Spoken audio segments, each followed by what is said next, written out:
Sudah kelihatan di layar? Lihat, Pak. Oke, kalau saya play, berganti halaman tidak? Ganti. Berganti, oke ya. Nah, jadi ini topik kita menulis naskah siaran. Kalau kita memproduksi materi siaran, itu sebelum proses produksi dimulai ya, rekaman sebelum direkam dan lain-lainnya, tentu saja di awal harus dirancang dulu, termasuk menulis naskah. Naskah ini untuk kontennya. Jadi untuk kalau kita ingat-ingat kembali sebuah program siaran itu elemennya kan ada 4, ya. Ada bumper, ada segmen, kemudian apa lagi? Ada story, dan satu lagi ada sekuen. Bukan sekuen, apa satu lagi? Ya. Nah, menulis naskah ini bagian dari kita membuat story-nya. Jadi isinya, kontennya itu apa, tentang apa. Ya. Nah, kalau kita lihat pengertiannya, naskah itu tidak lain merupakan pemikiran seseorang yang sudah dituliskan. Tentu saja dituliskan ini secara sistematis sampai tujuan tertentu. Jadi sudah disistematisasikan istilahnya. Jadi dari mulai apa sampai kapan sampai apa. Nah ini dari apa sampai apa ini tergantung gaya pengembangan naskah kita. Bisa saja secara kronologis, bisa saja secara topikal, bisa saja secara spasial, menggambarkan. Nah itu adalah gaya pengembangan.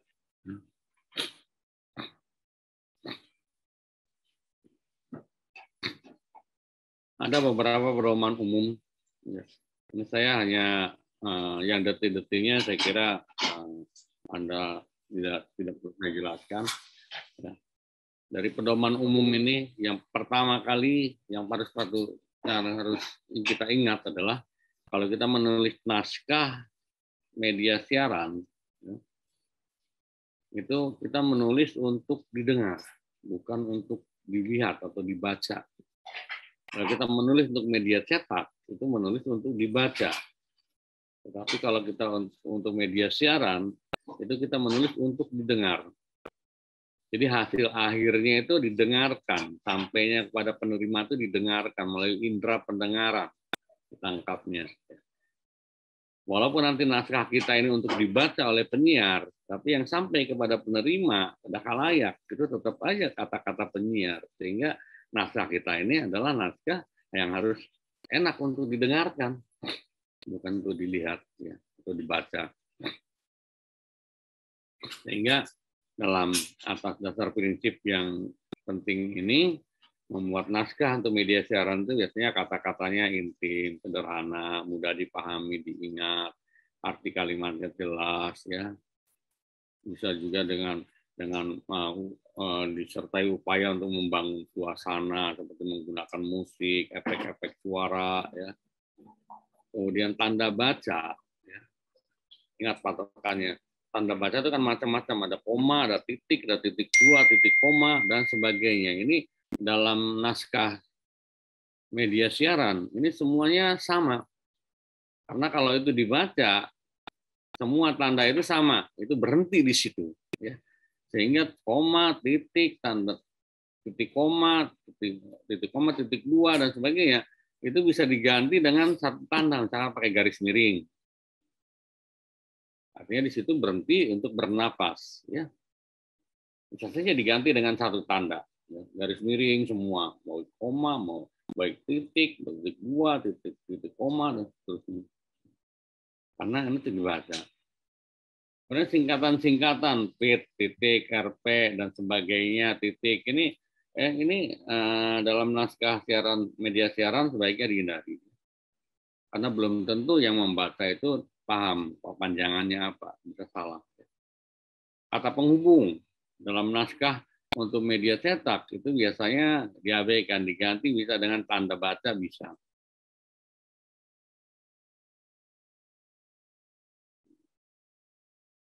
Perjalanan ini melelahkan, koma. Nah, terus apa? Nggak usah kata penghubung lagi di situ. Oleh karena itu dalam biasanya dalam naskah tulisan untuk media cetak tidak dipakai. Tapi untuk media siaran itu penting. Perjalanan ini melelahkan, oleh karena itu siapkanlah gini. Nah itu oleh karena itu kata penghubung itu penting. Dan sementara itu ada sebagainya. Kemudian angka-angka yang rumit itu disederhanakan seperti angka ini 998.204.653,57. Kalau Anda mendengarkan siaran radio lah misalkan berita radio menyebutkan kerugian akibat gempa bumi itu mencapai 998.204.653,57 rupiah. Pasti tidak bisa menangkap itu. Jadi sebaiknya disederhanakan hampir 1 miliar rupiah atau lebih dari 998 juta rupiah. Nah, selain tidak bisa ditangkap ya detail angka ini kalau hanya dengan suara ya media siaran, juga pada saat rekaman orang membacakannya dalam menyiarkan, sangat penyiar membacakan angka ini sulit. Mengapa? Apa kesulitannya? Pertama, kalau kita membaca angka ini, kita harus menghitung dulu. Ini ada berapa digit semuanya? Oh, ada 9. Kenapa? Karena begitu kita sebut 998, dia harus menghitung ke belakangnya ada berapa. Ada 6 lagi, berarti juta bunyinya. Ya kan? Itu menyulitkan. 998, oh juta. 204.653,57. Setelah sampai ke angka 7, kita baca, mata kita balik lagi ke depan. Rupiah, karena RP-nya itu di depan tandanya. Dolar juga sama di depan. Balik lagi sini ini akan menyulitkan dan mudah menimbulkan kesalahan membaca. Dan ini pemenggalan kata di ujung baris juga perlu dihindari karena itu bisa membuat bacaan jadi tidak pas lah. Mudah dimengerti, misalkan mudah dimenger, strip T-nya di bawah, mudah dimengerti. Nah, itu kan jadi suaranya tidak enak ya. Itu pedoman umum aja. Nah, untuk siaran radio, media siaran itu ada radio dan televisi yang utama ya. Ada 3 unsur pokok, keruntunan, materi yang disajikan, serta terminologi produksi siaran radio. Jadi kalau kita menulis naskah untuk siaran radio ini keruntunan itu urut-urutannya, kemudian materinya yang disajikan dan terminologi produksinya harus lengkap di situ ya. Jadi keruntunan itu mulai pertama apa ya? Misalkan katakanlah frame 1 apa ya? Atau ya, yang pertama tentang apa jelas, kedua apa, ketiga tentang apa, keempat. Nah, itu ada batasan-batasannya supaya jelas ya. Kemudian materinya, yang pertama tuh apa yang disajikan, kedua tuh apa yang lengkapnya. Itu ada ya. Apakah hanya narasi saja, apa disertai efek suara apa ya. Kemudian tentang terminologi produksinya. Kalau musik misalkan ya, apakah masuk langsung keras, apakah dari lembut menuju kepada keras atau sebaliknya ya, fade in, fade out itu pentingnya. Nah, materi untuk produksi siaran radio itu ada voice, ada musik dan ada sound. Tiga-tiganya ini sebenarnya suara ya. Musik kita tahu ya, lagu-lagu itu musik ya.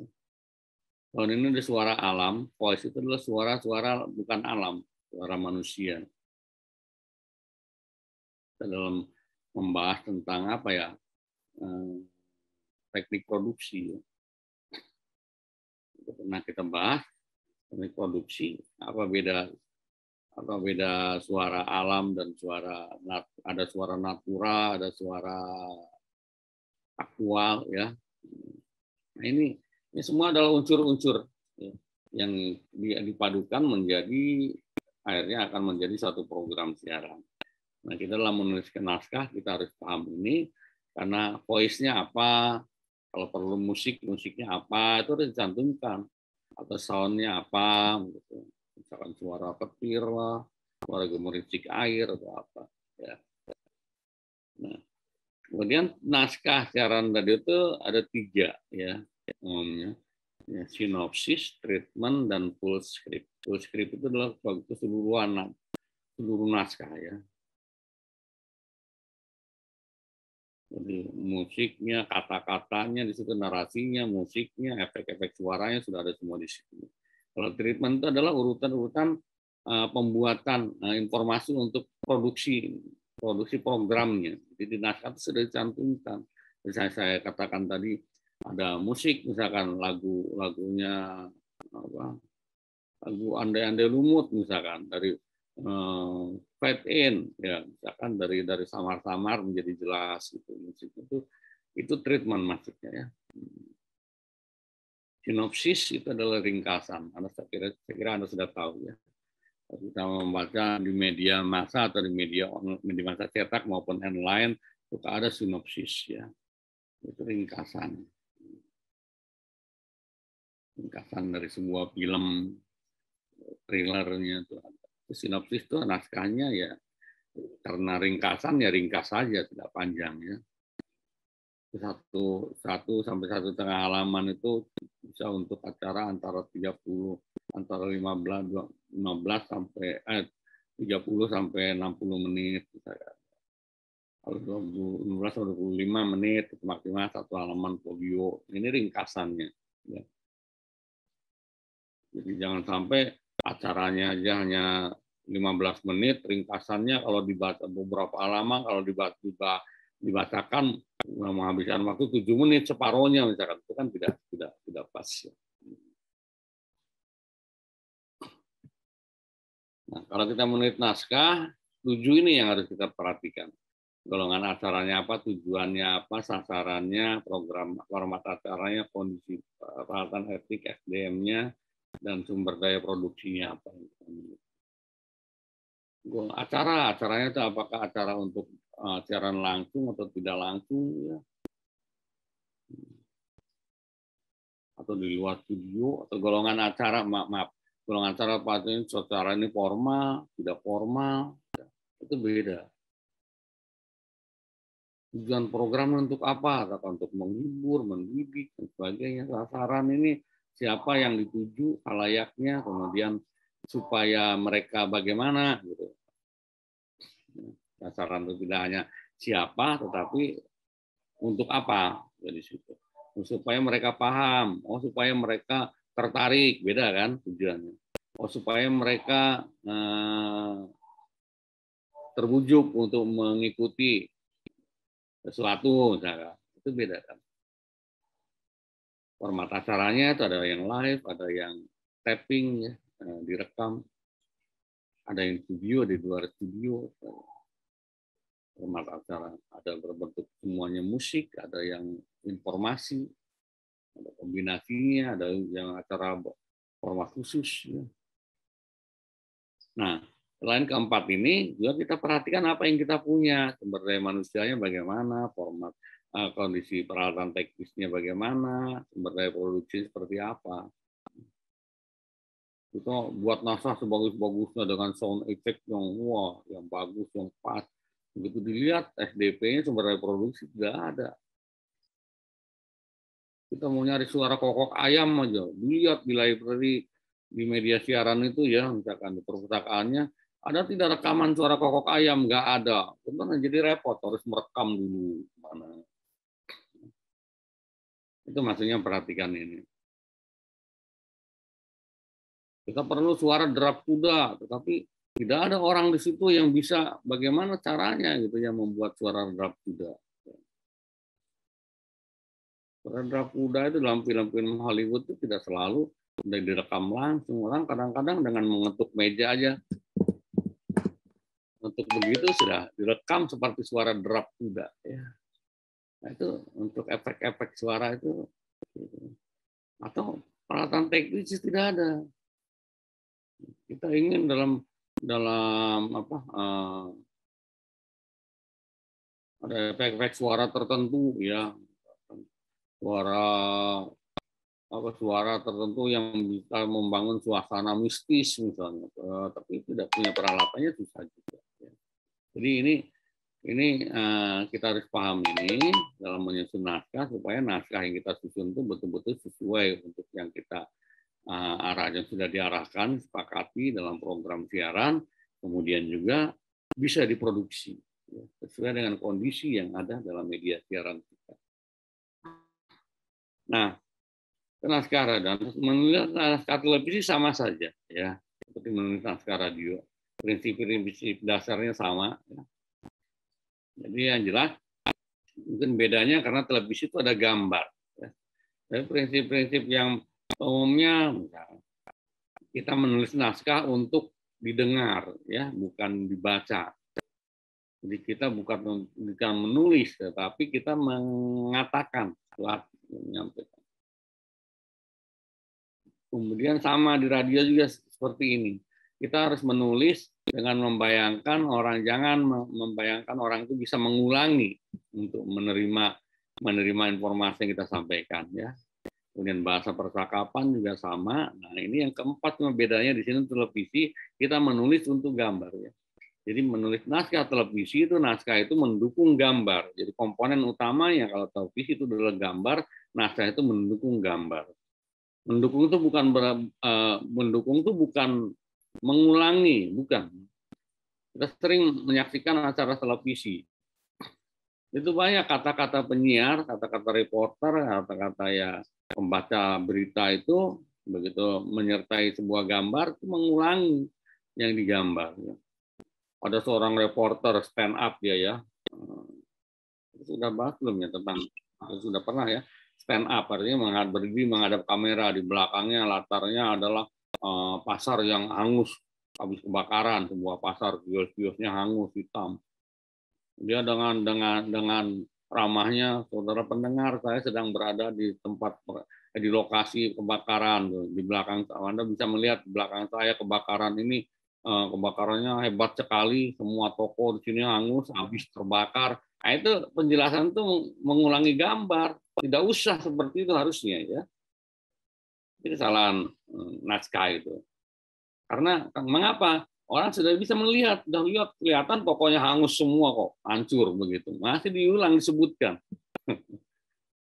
Ini kalau pas sama dengan persepsi atau penilaian nonton. Nah kalau tidak, ya. Saudara, kejadian ini sangat menghebohkan karena dia menggunakan kata-kata sifat, ya, atribut atau apa penilaian sebagainya seperti itu. Setara ini kejam sekali, ya, penjahat ini kejam sekali, begini ceritakan gitu ya. Padahal belum tentu orang yang menonton televisi misalkan segitu mah nggak masuk kejam sekali lah, itu biasa aja misalkan, ya kan. Nah itu seperti itu, hati-hati. Jadi ingat kita menulis untuk gambar, menjelaskan gambar. Ya. Nah ini penjelasannya. Ya. Jadi jangan asal menulis. Tapi perhatikan prinsipnya, ya. Bukan untuk dibaca oleh mata, tetapi didengar oleh telinga yang kita tulis itu. Jadi bahasanya bahasa percakapan. Tulisan yang enak dibaca itu belum tentu enak untuk didengar. Bukan hanya enak, ya, tetapi belum tentu juga mudah dipahami kalau itu kita terima lewat pendengar. Kemudian frame demi frame itu dalam tayangan televisi, bagian itu berlangsung sangat cepat. Ingat, media siaran itu komunikasinya berlangsung satu arah. Sehingga orang tidak bisa mengulangi lagi. Ada yang kelewat, ingin lebih teliti dengarnya, tadi nggak bisa, sudah lewat gitu saja. Ya. Artinya jadi tidak ada kesempatan kedua. Sekali lewat. Ya. Ingat juga salah satu sifat media siaran sebagai media elektronik itulah transitory, sekali lalu. Jadi jangan sampai kita membuat pesan yang membingungkan penonton yang perlu lama dia mencernanya untuk bisa memahami itu. Karena begitu dia berpikir terlalu lama, terlewat informasi yang lainnya dia tidak perhatikan karena sibuk memikirkan yang tadi dia dengar. Ya, ya. Tidak bisa diulangi lagi. Ya. Supaya mudah dipahami, supaya enak didengar, ditangkap, mudah ditangkap, ya, gunakanlah bahasa percakapan. Jadi kita bercakap-cakap aja. Jadi kalau kita membuat naskah itu, ya bahasanya bahasa percakapan. Yang nanti, selamat pagi, assalamualaikum warahmatullahi wabarakatuh, selamat pagi semuanya, apa kabar para pendengar? Semoga hari ini walaupun cuacanya sedikit mendung pagi ini, tetapi tidak melemahkan semangat kita untuk beraktivitas hari ini. Sebagaimana itu bahasa ditulis persis seperti itu. Jadi jangan mengharapkan penyiar yang berkreasi begitu hanya tulis poin-poin atau garis besar, enggak. Tulis seperti itu dalam naskah. Jadi menggunakan kalimat atau bahasa percakapan. Ya. Ini sudah saya jelaskan tadi panjang lebar, jangan berlebihan dengan menghalangi apa yang sudah jelas dalam gambar. Ya.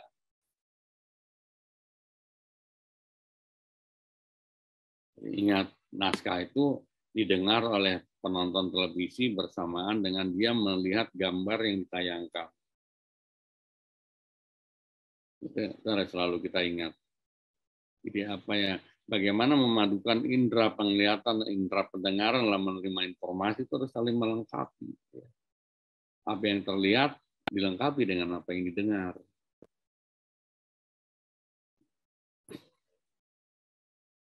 Supaya pas. Ya. Orang yang tidak terbiasa menerima stimulus melalui dua indera penglihatan dan pendengaran sekaligus barengan, itu belum tentu dia bisa menerima dengan efektif. Kalau sekarang orang sudah biasa ya kita berkomunikasi audiovisual melalui media audiovisual seperti itu. Saya pernah membayangkan dulu di rumah saya itu di desa, itu rumah orang tua atau rumah ibu saya itu yang sekarang seperti itu, ruangan tengahnya ini 4 meter kali 18 meter panjang. Di kiri satu sisi berderet beberapa kamar, ini blong gitu satu kamar, satu ruangan, ruang keluarga, ruang bersama. Kita ini termasuk bapak saya ini termasuk yang pertama, yang awal-awal lah di desa. Walaupun bukan yang pertama, tapi yang termasuk yang awal-awal mempunyai pesawat televisi dulu waktu saya SMP. Televisinya 12 inci, kecil sekali. Hitam putih, waktu itu siarannya masih hitam putih. Siaran berwarna itu kan baru ada tahun 80. Hitam putih. Dan itu kualitas gambarnya banyak yang seperti hama wereng atau apa ya, nyamuk kecil tuh kalau sore tuh gitu. Bayangkan orang nonton dari jarak 18 meter, ukurannya 12 inci dengan kualitas gambar seperti itu. Tapi itu ruangan itu penuh kalau sudah sore, kalau melihat televisi. Karena di waktu televisi itu belum ada listrik di desa, pakai api, pakai mobil. Nenek saya tuh kalau duduk paling depan. Yang ngomong ada penyiar sedang membacakan berita, dia serius kalau nonton sudah berkedip. Kalau ditanya nenek, apa yang penyiar itu kata penyiar apa? Nggak tahu tuh, nggak jelas ngomongnya. Nah, kenapa? Karena dia terlalu sibuk melihat ya. Itu secara fisiologis kita juga ya, termasuk kita manusia itu secara fisiologis. Kalau kita mau memusatkan perhatian pada satu indera, kemampuan indera kita akan berkurang. Oleh karena itu kalau kita kurang jelas mendengarkan, biasanya kita memejamkan mata, coba didengarkan lagi secara lebih cermat. Nah, jadi energi yang tersalurkan ke mata ditutup, dialihkan ke telinga, ya jadi lebih tajam pendengarannya. Oleh karena itu orang tunanetra ya pasti lebih tajam pendengarannya. Ya. lebih tajam penciumannya, lebih tajam indera perabanya. Nah, karena kondisi seperti ini, sehingga menulis naskah untuk siaran televisi, jangan lupa ya, orang itu melihat sambil mendengar, itu harus sering melengkapi. Jangan mengulangi berulang-ulang, udah kelihatan diulang, jadi belum tentu yang pengulangan itu belum tentu pas dengan yang diinterpretasikan oleh si penonton. Nah, itu menulis naskah televisi. Nah, kemudian kalau kita lihat lebih spesifik ya, naskah televisi itu banyak macam-macam. Ada feature ya, program itu. Feature itu kan uraian tentang sesuatu ya, suatu kejadian, sesuatu pengalaman hidup. Biasanya ini si feature itu mendahulukan sisi humanis, yang menghibur, mencerahkan, informatif. Jadi ringan sifatnya itu. Ya. Ringan, orang bisa menonton feature itu dengan santai. Kemudian tidak terburu-buru, tidak terikat waktu, ya. Artinya pesan yang disampaikan itu bisa lebih bersifat evergreen, bisa lebih bersifat apa ya? Ya tidak seperti hard news yang harus buru-buru disampaikan. Umumnya kontennya seperti itu, ya materinya. Kemudian feature ini dia biasanya menggugah emosi, jadi mengandung aspek dramatikal di dalamnya, bisa didramatisir. Nah, feature itu tidak seperti berita, feature itu ininya sama ya, strukturnya pengantar, ada lead-nya, ada tubuh, tulisannya, ada penutup ya. Tetapi tidak dalam prinsip piramida terbalik. Kalau berita itu kan biasanya piramida terbalik. Dari yang paling penting, yang paling menarik, terus sampai ke paling bawah, sampai yang paling tidak penting. Kalau ini tidak harus begini, dia bertutur, kayak blog juga sama, dari satu bagian-bagian lain seperti itu. Yang jelas dalam fitur itu deskripsinya dia lebih mendalam. Kemudian banyak elaborasi. Apa itu elaborasi? Tahu elaborasi apa itu? Atin, apa tuh elaborasi? Ayo. Atin. Iya, Pak. Apa itu elaborasi? Elaborasi itu penggalapan gitu ya, Pak? Elaborasi itu menjelaskan, ya. Jadi oke lah yang paling gampang. Kalau kita sedang diskusi, ada satu teman kita mengungkapkan pendapatnya, yang lain tuh bingung apa sih maksud kawan satu ini ngomongnya gitu. Tiba-tiba ada kawan yang lain ya jelaskan maksud kawan kita ini begini loh. Dia jelaskan dengan kata-kata yang lebih mudah dipahami oleh kita. Oh, baru yang lain setelah mendengar penjelasan yang lebih sederhana dari kawan satu lagi, oh baru gitu ngerti. Nah, kawan ini adalah elaborator. Dia menjelaskan dengan bahasa yang lebih gamblang, membuat lebih gamblang. Jadi orang, objek, situasi dan sebagainya itu harus terelaborasi kalau dalam feature. Jadi kalau dalam berita gitu hanya disebut apa, misalkan menyebutkan apa ya, kisah seorang petugas pemakaman COVID misalkan. Saja hanya berumur Yono 45 tahun, sudah dalam 1 tahun ini adalah salah satu petugas pemakaman COVID di mana gini sebutkan. Tapi dalam Twitter bisa saja disebutkan Yono gitu, 54 tahun yang hidup dengan istri dan 4 anaknya, disertai juga 2 cucunya juga ikut bekerjain di situ ya, dari pagi sampai sore sampai malam ya, bergelut tidak henti-hentinya dalam masa pandemi ini, harus menggali kuburan satu dari kuburan satu kuburan yang lain karena saking banyaknya suspek atau penderita COVID yang meninggal dunia. Itu lebih dielaborasi, dijelaskan siapa sih Yono itu ya. Itu bedanya feature dengan berita. Ini kaidah dan tipsnya, saya kira Anda bisa baca ya. Lebih berdeskriptif bertutur tuh ya. Kemudian aspek why dan how-nya ini lebih dielaborasi. Nah ini yang penting lagi di sini adalah selain harus memunculkan human interest ya, jadi daya tarik manusiawi ini supaya orang tertarik ya, tergerak, ya, tersentuh. Ini endingnya harus kuat dalam picture itu. Bisa lucu, bisa tragis, bisa menggugah, menggelitik, atau tanpa penyelesaian. Cuma dengan pertanyaan. Itulah yang dialami Yono. Bagaimana dengan Anda? Dalam tanda tanya.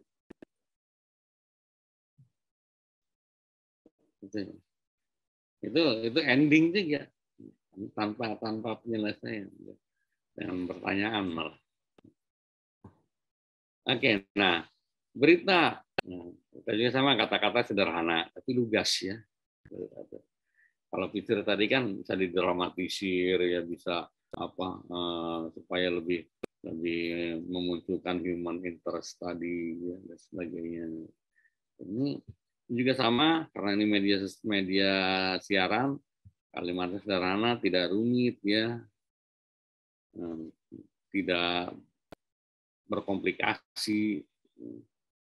Komplikasi itu tidak hanya bertentangan, tetapi juga yang merujuk satu bagian ke bagian yang lain. Mohon maaf ya, saya cuaca mulai hujan, jadi saya akan mengamankan sesuatu dulu sebentar.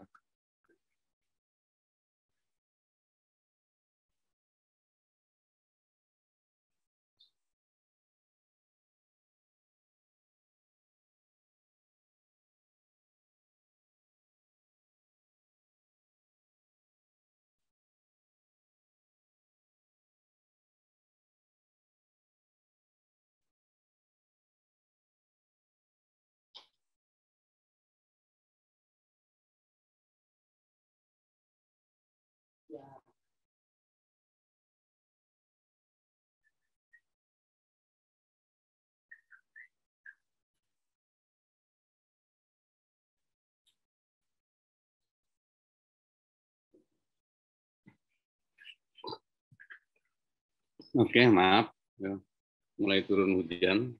Bagaimana tempat Anda, banyak hujan nggak? Mendung aja Pak di sini. Ya. Oh, ini sekarang sedang hampir tiap hari. Bahkan kapan tuh ya? Saya tinggal di Depok, pernah ada angin puting beliung. Kemarin di arah Cilodong, Cibinong itu angin puting beliung. Pernah di pusat kota dekat Margonda itu sampai papan reklame aja berterbangan. Ada rumah yang sampai apa bergeser ke jalanan, bikin macet, bikin macet di mana-mana. Ya itulah ya. Jadi memang ramalan BMKG juga demikian. Sekarang ini cuaca tidak menentu, jadi kita semua berhati-hati saja. Ya. Oke, ya. Kita lanjutkan ya. Tadi komplikasi ini maksudnya tidak hanya pertentangan, tetapi penjelasan yang merujuk kepada kalimat-kalimat sebelumnya. Itu juga hindari kalau bisa. Seperti yang kita bahas di awal tadi, nah itu juga menyulitkan ya kalau untuk media siaran.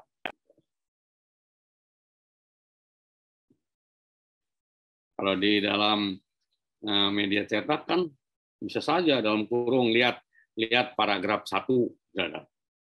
Nah, itu bisa dirujuk demikian. Di sini hindari seperti itu ya.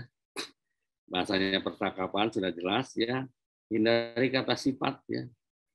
Kata sifat ini kata penilaian kita, termasuk penilaian kita seperti tadi. Orang itu jahat sekali, ya, kejam. Ya. Itu biarkan gambar yang menjelaskan. Jangan penilaian kita. Ya. Pak wali kota yang satu ini sangat tegas. Nah itu juga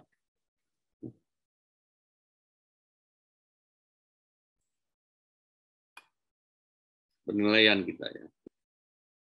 opini, ya, pendapat, tidak sifat itu dari pendapat, dari penilaian kita ya, dan opini juga.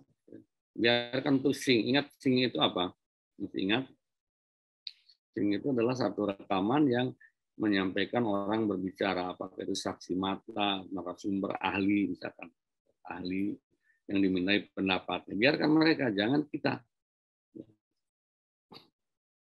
Kita menulis berita, jangan kita yang membahas, gitu. Biarkan. Sebenarnya sopir truk itulah yang salah sehingga terjadi kecelakaan, tabrakan maut di depan kampus ini. Tidak, jangan seperti itu. Biarkan itu, ya, yang menilai salah benar, kita hanya menyajikan fakta. Nah, dalam menulis berita itu kita hanya menyajikan fakta. Jadi semua, tinggalkan semua ya, hanya kecuali fakta-fakta penting. Kemudian bahasa yang terlalu teknis juga hindari. Misalnya ini contoh saja, penyapu jalan itu lebih mudah dipahami orang, petugas penyapu jalan daripada dinas kebersihan jalan raya. Apaan tuh orang kan bingung, ya. Seperti itu. Ya. Bahasa resmi hindari. Itulah makanya laporan resmi itu tidak bisa menjadi, tidak dapat terjemahkan untuk televisi, artinya tidak bisa menjadi berita. Harus ditulis lagi ya. Ditulis lagi itu bukan laporannya itu, tapi ulasan kita tentang laporan tersebut. Kata-kata klise, tahu klise itu seperti apa klise? Apa yang disebut klise? Klise itu yang samar-samar ya, yang tidak jelas maknanya atau tidak langsung tidak lugas lah, tidak langsung menunjuk pada sesuatu, itu klise. Kalau dulu tuh ada sebelum era foto digital, masih foto konvensional dulu, itu ada pakai film kan, film itu sebelum dicetak dicuci dulu, hasil cucian itu adalah negatif film. Negatif film itu disebutnya klise, karena samar-samar ya. Mengapa disebut negatif? Karena bayangannya yang terbentuk terbalik. Jadi kalau orang rambutnya itu berwarna hitam, di dalam negatif film pasti warnanya putih. Kalau orang pakai baju hijau, di negatif film warnanya apa? Kebalikannya hijau apa? Merah. Ya. Harus tahu tuh, orang komunikasi harus tahu ya. Apalagi nonton televisi, ini prinsip warna harus tahu ya. Jangan terlalu mempersulit ya, jangan sulit-sulit, kalimat itu 1-2 pokok pikiran per kalimat. Malah kalau saya lebih suka 1 pokok pikiran per kalimat ya. Angka sederhanakan saya sudah contohkan, singkatan yang hindari kalaupun perpasra kita ini harus dijelaskan selain kepanjangannya juga apa itu ya. UNHCR atau kepanjangannya disebutkan di situ, tapi juga harus dijelaskan. Misalkan organisasi pengungsi di bawah UNHCR atau organisasi pengungsi di bawah PBB, ya, yang dikenal dengan UNHCR itu dijelaskan seperti itu. Ya. Kemudian kalimatnya jangan dibolak-balik ya. Ini contoh saja ya. Akibat berlanjutnya perkelahian di jalan dalam demonstrasi memprotes kegagalan polisi menangkap Tommy, pasukan tambahan polisi telah diturunkan. Benar ya. Jadi mengapa ditambah polisinya? Ya karena perkelahian ini berlanjut. Jangan dibalik. Tambahan polisi diturunkan untuk meredam demonstrasi kekerasan dan seterusnya, seolah-olah polisinya ditambahkan itu.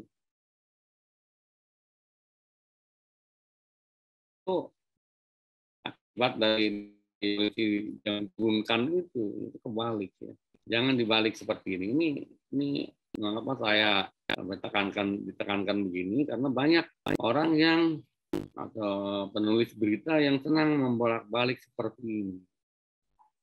Ingat, kita pernah membahas tentang framing, priming, signing ya. Referensi waktu yang rumit juga ya.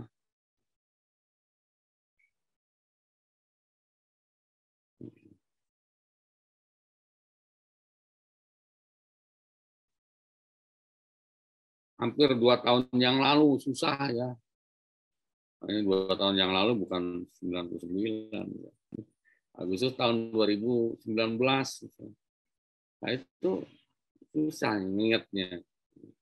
Kalau itu lebih gampang orang menangkapnya daripada hampir 2 tahun yang lalu, kapan ya? Nah, itu kan. Oke, yang berikutnya yang penting lagi kita perhatikan adalah intro. Semua radio, di radio juga berita, di radio, di televisi biasanya dimulai dengan intro. Intro itu isinya yang dalam format story itu ada cue ya, clip only, atau apa itu hanya penyiar membacakan, menyampaikan informasi. Jadi sebelum mulai. Ya. Nah, ini info ini sangat penting. Dalam media cetak biasanya disebut lead, intro ini. Ya. Jadi intro itu harus menarik perhatian pemirsa atau pendengar, sekaligus menahan dia supaya terus sudah tertarik itu, supaya menahan dia supaya terus dia menyaksikan berita lengkapnya. Ya. Sehingga dalam intro itu jangan yang ringannya, yang ringan-ringannya gitu, seperti pendahuluan. Intro ini di sini bukan intro berita, bukan pendahuluan ya, tapi justru pemasukan dalam intro ini sesuatu yang akan diperkirakan paling menarik ya. Nah, ini intro. Kemudian intro juga harus menggambarkan kira-kira apa saja tentang apa saja yang akan didengar atau ditonton dalam berita tersebut. Jangan yang penting-penting, yang menarik, yang menghebohkan sebagainya ditaruh di berita intinya. Itu justru masukkanlah dalam intro. Sama seperti lead, surat kabar, majalah, intro ini mencakup 5W. Ya. Apa, di mana, kapan, mengapa, dan siapa. Mana yang ditonjolkan dari 5W ini, apakah who-nya, apa why-nya, atau when-nya, where-nya, what-nya, tergantung pada beritanya. Kalau orang itu kalau biasanya berita tentang presiden, kegiatan presiden, pasti itu nada intronya tuh who, presiden yang ditonjolkan. Ya. Berita tentang kecelakaan pesawat misalkan ya, nah, itu bukan who-nya, what-nya, ya apanya misalnya. Korbannya misalkan lebih dari 200 orang meninggal dalam kecelakaan pesawat ini, seperti itu. Kira-kira yang menarik.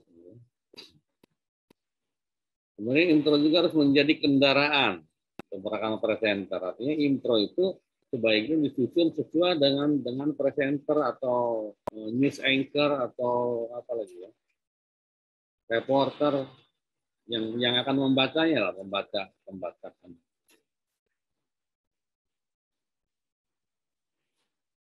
Jadi ada setiap presenter itu dia punya gaya yang khas ya, dia punya karakter yang khas. Intro itu sebaiknya akan lebih bagus kalau disesuaikan dengan presenter. Pindahnya dari kalimat, oke ini teknis ya. Jika ada grafik pada intro boleh saja, tetapi jangan langsung grafik. Lihatkan dulu presenternya, baru kemudian muncul grafiknya. Nah, dari intro yang beberapa 1, 2, 3 kalimat itu, kalimat pertama, baris pertama ya, atau kalimat pertama itu harus yang paling penting, memberikan informasi terbaru dari sebuah berita. Itu adalah sudut pandang dari berita itu, harus diterampatkan di kalimat pertama. Jadi apakah korbannya yang ditonjolkan di situ, yang disebutkan pertama, apakah when-nya di mananya. Mitos tentang segitiga Bermuda itu memang sulit untuk tidak dipercayai, ini karena ada yang hilang di situ. Jadi segitiga Bermudanya dan ini contohnya gitu. Oke. Kemudian yang berikutnya adalah voice over. Voice over itu adalah suara penyiar yang menyertai tayangan sebuah gambar. Jadi berita kebakaran, misalkan pada saat awalnya penyiar muncul dulu ya, membacakan, pokoknya membacakan ini apa, ya isunya itu tadi, penyiar ngomong, kemudian setelah itu gambar muncul, tapi setelah gambar muncul penyiarnya tidak kelihatan, suaranya masih terdengar, nah itulah voice over. Ya. Nah voice over ini mengapa secara khusus dilihat di sini, karena tidak semua orang ternyata terampil memenuhi voice over. Seorang reporter yang pintar, yang sudah terampil menulis naskah berita yang direkam dari lapangan, belum tentu bisa menulis untuk voice over. Voice over itu di redaksi biasanya harus diedit kembali. Kenapa? Ya itu hanya dengar suara menyertai gambar. Jadi perhatian orang tuh utamanya pada gambar, sambil melihat gambar dia mendengar suara. Sama prinsipnya sebenarnya sama ya. Memberikan fakta tanpa opini atau sikap ya. Komentar yang kuat, pendapat itu diberikan pada para pemain seperti Sing tadi ya. Seperti saksi mata, ahli, dapat ahli dan sebagainya.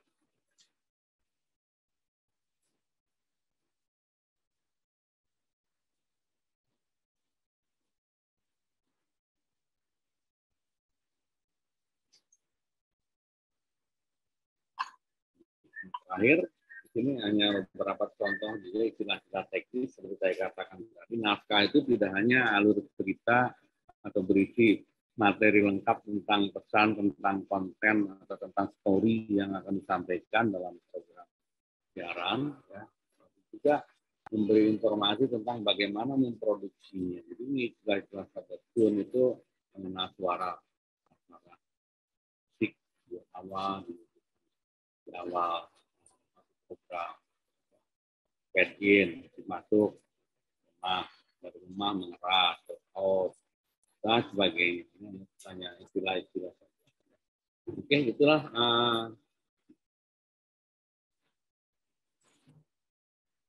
materi kita tentang penulisan naskah sejarah.